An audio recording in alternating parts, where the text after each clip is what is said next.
Church and the image of San Vicente Ferrer. The Vito Church is also known as the San Vicente Parish Shrine Vito. It is under the Diocese of San Carlos at Sagay City.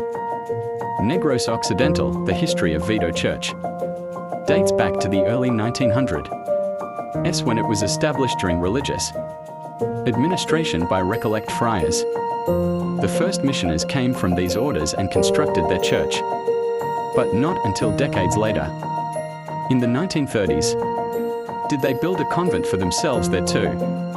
According to the history book, Honduran fisherman Juan Barco, while fishing on Molo Cabot Island, found a driftwood. He wanted to use it as firewood, but after several signs and manifestations of miracles, he decided to carve an image on it instead. The carved images were later identified to be Saint Vincent Ferrer. Why people visit Vito Church? The old tradition of Palapac is still being practiced at Vito Church, so during the feast day of San Vicente Ferrer, devotees would visit his statue to fulfill their promise or panic with him. The old wooden image of San Vicente Ferrer at Vito Church is said to have healing powers that can cure almost any illness. They thank him for answered prayers, healing from sickness and other spiritual favors that he has given them throughout life. This is one of the very reasons why people, especially devotees, visit the place. Palapac is taken from the Hiligaynon word lapak, which means to step on, and refers to San Vicente Ferrer's intervention in healing. If you are fond of memorabilia, souvenir items like bracelets, charms and healing oils are sold in front of the church. If you want something more, you can visit the Vito port nearby, where you can get crafts made from seashells and seafood like binga, dangat, or even dried squid. How to visit Vito Church? If you are coming from Manila, you can book a flight to Bacolod via Sagay Airport from Sagay City.